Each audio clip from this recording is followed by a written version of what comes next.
പ്രിയപ്പെട്ട വിദ്യാർത്ഥികളെ LBSൻ്റെ option registration തുടങ്ങിയിരിക്കുന്നു അല്ലേ. അപ്പോൾ എല്ലാവരും അതിൻ്റെ തിരക്കിലായിരിക്കും. അതുപോലെ തന്നെ അതുമായി ബന്ധപ്പെട്ട അനവധി സംശയങ്ങൾ നിങ്ങൾക്കുണ്ടായിരിക്കാം. നിങ്ങളുടെ തമ്പനിയിൽ കണ്ട പോലെ തന്നെ ഏറ്റവും കുറഞ്ഞ മാർക്കുള്ള വിദ്യാർത്ഥികൾക്ക് ഗവൺമെൻറ് കോളേജിൽ ലഭിച്ചിട്ടുണ്ട്. അതായത് പറയുന്നത് എന്താണെന്നാൽ ഇവിടെ 2024 എന്ന് പറയുമ്പോൾ 300 ഇൻഡെക്സ് മാർക്കുള്ള വിദ്യാർത്ഥികൾ ഒരു 1000-ഓളം ഉണ്ടായിരുന്നു. എന്നാൽ 2023 എന്ന് പറയുമ്പോൾ അത് 700 ആയിരുന്നു. അതുപോലെ തന്നെയാണ് ഈ വർഷവും 2025 ഏകദേശം 700 300 ഇൻഡെക്സ് മാർക്കുള്ള വിദ്യാർത്ഥികളുടെ ലിസ്റ്റ് വന്നിരിക്കുന്നത്. അപ്പോൾ ആയതിനാൽ തന്നെ ആ റാങ്കിലും ഏകദേശം സാമ്യമുണ്ടാവും. അപ്പോൾ നിങ്ങളുടെ 2023 ലിസ്റ്റും പിന്നെ നിങ്ങൾക്ക് 100% ഏതെല്ലാം കാറ്റഗറി റിസർവേഷൻ ബേസ് ഉണ്ടല്ലോ ലഭിക്കാനുള്ള സാധ്യതയുണ്ടെന്നുമാണ് ഇവിടെ ചർച്ച ചെയ്യുന്നത്. ഓക്കെ, നമുക്ക് ആദ്യം ആ ഒരു 100% നോക്കാം. ഗവൺമെൻറ് കോളേജിലാണ് ആദ്യം പറയുന്നത്. മറ്റു സെൽഫ് ഫിനാൻസ് സിമെൻറ്റ് കോളേജിൻ്റെ വീഡിയോ ചെയ്യുന്നതായിരിക്കും. ഓക്കെ, ഈ സ്ക്രീനിൽ കാണുന്ന ഒരു ലിസ്റ്റ് നോക്കി നിങ്ങൾ.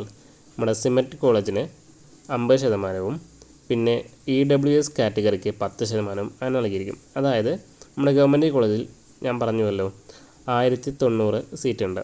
അതിന് നമുക്ക് 50% ഡിവൈഡ് ചെയ്യുക, അതായത് അതിൻ്റെ പകുതി എടുക്കുക. അപ്പോൾ നമുക്ക് 545 വരും. ഈ 545 മുകളിലുള്ള റാങ്ക്, അതായത് 544 അങ്ങനെയുള്ള റാങ്കുകൾക്ക് കിട്ടാനുള്ള സാധ്യത നമുക്ക് ഉറപ്പിക്കാം.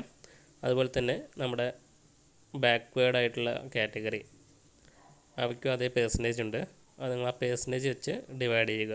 ഓക്കെ, പിന്നെ EWS 10% ആണ്. അത് നമുക്ക് 109 വരും. അപ്പോൾ അതിന് മുകളിലുള്ള റാങ്കുള്ള, അതായത് 108, 107 റാങ്കുകൾ നമുക്ക് സാധ്യത ഉറപ്പിക്കാം.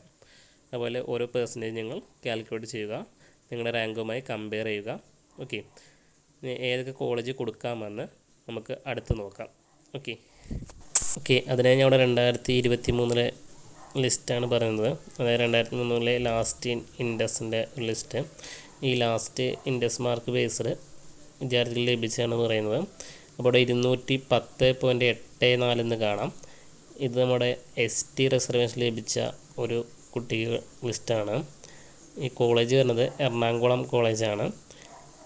അപ്പോൾ അതുപോലെ മറ്റ് കോളേജും നമുക്ക് നോക്കാവുന്നതാണ്. ഏതൊക്കെ ഇൻഡെക്സിന് ലഭിച്ചിട്ടുണ്ട്, അതുപോലെ ഏതൊക്കെ കോളേജിലാണ് സിമറ്റാണോ CPAS ആണോ എന്നൊക്കെ നോക്കാവുന്നതാണ്. ഓക്കെ, അപ്പോൾ ഈ ഒരു PDF വേണമെങ്കിൽ നിങ്ങൾ താഴെ ഗ്രൂപ്പിൽ ജോയിൻ ചെയ്ത് എനിക്ക് പേഴ്സണലായോ അല്ലെങ്കിൽ ഗ്രൂപ്പിൽ ചോദിക്കാവുന്നതാണ്. ഓക്കെ, എന്തെന്നാൽ ഞങ്ങളുടെ സ്ക്രീൻ റെക്കോർഡാണ് ചെയ്തിരിക്കുന്നത്, അത് മൊബൈലിലാണ്. അപ്പോൾ അതിൻ്റേതായ കുറവുകളുണ്ടായിരിക്കും. അപ്പോൾ നിങ്ങൾ ഈ ലിസ്റ്റ് വേണമെങ്കിൽ ഒന്ന് ചോദിക്കാവുന്നതാണ്. പിന്നെ വിദ്യാർത്ഥികൾക്ക് വീഡിയോ യൂസ്ഫുൾ ആണെങ്കിൽ ഈ ചാനലൊന്ന് സപ്പോർട്ട് ചെയ്യുക. ഇതുമായി ബന്ധപ്പെട്ട കൂടുതൽ അപ്ഡേറ്റുകൾ ഞങ്ങൾ നൽകുന്നതായിരിക്കും. ഇനി അടുത്ത് നമ്മുടെ സിമെറ്റിൻ്റെയും ഒരു സെൽഫ് ഫിനാൻസിൻ്റെയും കമ്പയർസനും പിന്നെ ഇതുപോലെ ഒരു ലിസ്റ്റ് നൽകാൻ ശ്രമിക്കുന്നതായിരിക്കും. ഓക്കെ, പിന്നെ വിദ്യാർത്ഥികൾ നിറയെ കമൻറ്റുകൾ ചെയ്തിട്ടുണ്ട്, അതിന് മറുപടി നൽകുന്നതായിരിക്കും. പിന്നെ കുറച്ച് തിരക്കിൽ പെട്ടുപോയി. പിന്നെ ന്യൂ ആയി വരുന്ന വീഡിയോയ്ക്ക് താഴെ നിങ്ങൾ സംശയങ്ങൾ ഒന്നും കൂടി ചോദിക്കാവുന്നതാണ്. അപ്പോൾ എത്രയും പെട്ടെന്ന് മറുപടി നൽകാൻ സാധിക്കും.